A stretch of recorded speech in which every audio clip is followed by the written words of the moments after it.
Bengaluru rave party సినీ ఇండస్ట్రీనే కాదు తెలుగు రాష్ట్రాలను కుదిపేస్తోంది. తాజాగా విజయవాడలో రేవ్ పార్టీ మూలాలు బయటపడ్డాయి. రేవ్ పార్టీకి ప్రధాన నిందితుడు వాసు అలియాస్ లంకపల్లి వాసు విజయవాడ వాసి. కొత్తపేటలోని ఆంజనేయ వాగుకు చెందిన వాసు హైదరాబాద్, బెంగళూరు నుంచి క్రికెట్ బెట్టింగ్లు నిర్వహిస్తుంటాడు. విజయవాడలోనూ అతిపెద్ద బుకీల నెట్వర్క్ను విస్తరించాడు వాసు. బర్త్డే సందర్భంగా వాసు స్వయంగా బెంగళూరులోని ఫామ్ హౌస్ పార్టీని ఏర్పాటు చేయగా విజయవాడకు చెందిన 4 ప్రధాన బుకీలు మిగిలిన ఏర్పాట్లు చేస్తున్నట్టుగా తెలుస్తోంది. హైదరాబాద్లోనే మకాం వేసిన వాసు అక్కడి నుంచే మొత్తం వ్యవహారం నడిపించినట్టుగా తెలుస్తోంది.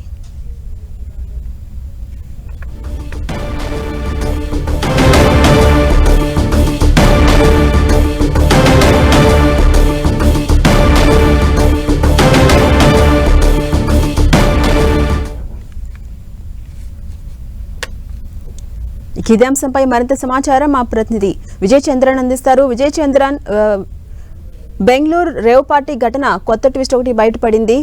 రేవ్ పార్టీ మూలాలు విజయవాడలో ఉన్నట్టుగా తెలుస్తోంది. అప్డేట్స్ ఏంటి? బెంగళూరు రేవ్ పార్టీకి సంబంధించి విజయవాడ మూలాలు బయటపడడంతో విజయవాడకు సంబంధించిన పోలీసు యంత్రాంగం అప్రమత్తం కావడం జరిగింది. ఈ నిర్వాహకుడు లంకపల్లి వాసు ఈయన పెద్ద ఎత్తున క్రికెట్ బుకీలు విజయవాడ నగరంలో నిర్వహించేవాడు. అయితే పోలీసు యంత్రాంగంతో అతనుకున్నటువంటి సన్నిహిత సంబంధాలు, పోలీసులతో అతనుకున్నటువంటి ఈ లావాదేవీలు ఏవైతే ఉన్నాయో ఈ కారణం చేత అతను ఎప్పుడే గానీ తప్పించుకుంటుండేవాడు. అయితే ఇతను క్రమక్రమంగా విస్తరిస్తూ ఇతర రాష్ట్రాలకు కూడా వెళ్లి తన వ్యాపారాన్ని విస్తరించే స్థాయికి ఎదగడం జరిగింది. అయితే ఇప్పుడు బెంగళూరులో దొరికినటువంటి రేవ్ పార్టీ సంఘటనలో అక్కడ డ్రగ్స్ కలకలము ఇవన్నీ చూస్తే గనక ఇతను ఏ స్థాయిలో ఎదిగాడు అనేది మనకు స్పష్టమవుతా ఉంది. ఇతను అక్రమంగా సంపాదించినటువంటి డబ్బులతో విజయవాడ నగరంలో కూడా పెద్ద ఎత్తున ఆస్తులు కొన్నట్లుగా పోలీసు యంత్రాంగం గుర్తించింది. ఇప్పుడు చేతులు కాలాక ఆకులు పట్టుకున్న చందంగా ఈ వాసు మీద ఇప్పుడు పోలీసు యంత్రాంగం దృష్టి పెట్టిందని చెప్పవచ్చు. ఈ పోలీసు యంత్రాంగంతో ఉన్నటువంటి సన్నిహిత సంబంధాలు ఏవైతే ఉన్నాయో తను ఈ మాఫియాను విస్తరించడానికి ఎంత మేరకు పోలీసు యంత్రాంగం సహకరించనే దాని మీదుగా పోలీసులు ఉన్నతాధికారులు కూపిలాగే ప్రయత్నం చేస్తున్నట్లుగా మనకు సమాచారం అందుతా ఉంది. ఈ వాసు క్రమక్రమంగా విజయవాడ చెందినటువంటి యువకులను కూడా తన డెన్లో చేర్చుకుని ఒక డాన్ గా విస్తరించడం జరుగుతూ ఉంది. ఈ ప్రాంతానికి చెందినటువంటి యువకులను ఇతర రాష్ట్రాలకు తీసుకువెళ్లి అతను అక్కడ నిర్వహించేటువంటి పబ్బులైతేనేమి, తన వ్యాపారాలు అయితేనేమి వారిని కూడా పావులుగా వాడుకుంటున్నట్లుగా పోలీసు యంత్రాంగం గుర్తించింది. ఇతని వెనక ఎవరెవరు ఉన్నారు, ఇతని ఎంతమంది అమాయక యువకులు ఇతని ద్వారా బలవుతున్నారనే దాని మీద కూడా జాబితా తీసుకునేందుకోసము పోలీసు యంత్రాంగం ఇప్పుడు పనిలో పడిందని చెప్పొచ్చు. ఈ వాసుకు సంబంధించినటువంటి పూర్వాపరాలు, అతని నేర చరిత్ర ఏమిటి అనే దాని మీద దృష్టి పెట్టడం జరిగింది.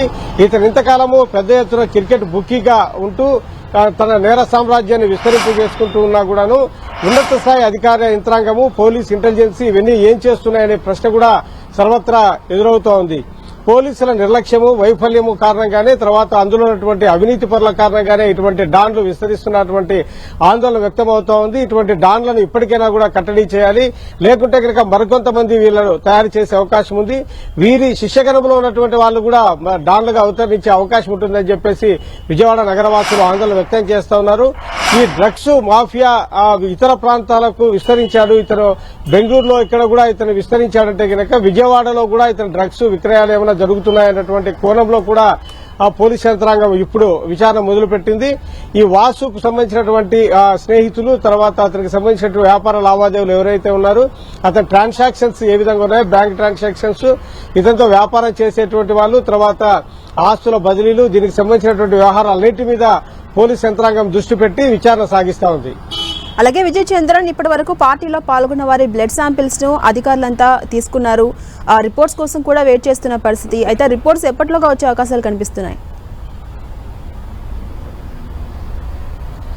దీనికి సంబంధించినటువంటి వ్యవహారంలో పోలీసులు బ్లడ్ శాంపుల్స్ తీసుకోవడం అయితేనేమి, తర్వాత దొరికినటువంటి వీఐపీస్, తర్వాత సెలబ్రిటీస్, వీరికి సంబంధించిన వ్యవహారంలో కూడాను పోలీసు అప్రమత్తంగా ఉన్నారు. దానికి సంబంధించినటువంటి బ్లడ్ శాంపుల్స్ తీసుకుని ల్యాబ్కు పంపడం జరిగింది. దానికి సంబంధించి ఈ రోజు అయితే కనుక ఆ రిపోర్ట్ వచ్చే అవకాశం ఉంది. రిపోర్ట్ వచ్చిన తర్వాత దీనికి సంబంధించి ఎవరెవరు డ్రగ్స్ తీసుకున్నారనేది ప్రధానంగా, ఎందుకంటే కొంతమంది రేవ్ పార్టీకి వెళ్ళినా కూడా డ్రగ్స్ తీసుకోకుండా లిక్కర్ తీసుకుని అందులో ఎంజాయ్ చేసినటువంటి పరిస్థితి నెలకొంటుంటుంది. అయితే డ్రగ్స్ ప్రధానంగా ఎవరెవరు తీసుకున్నారనే దాని మీద మటుకు దృష్టి పెట్టడం జరిగింది.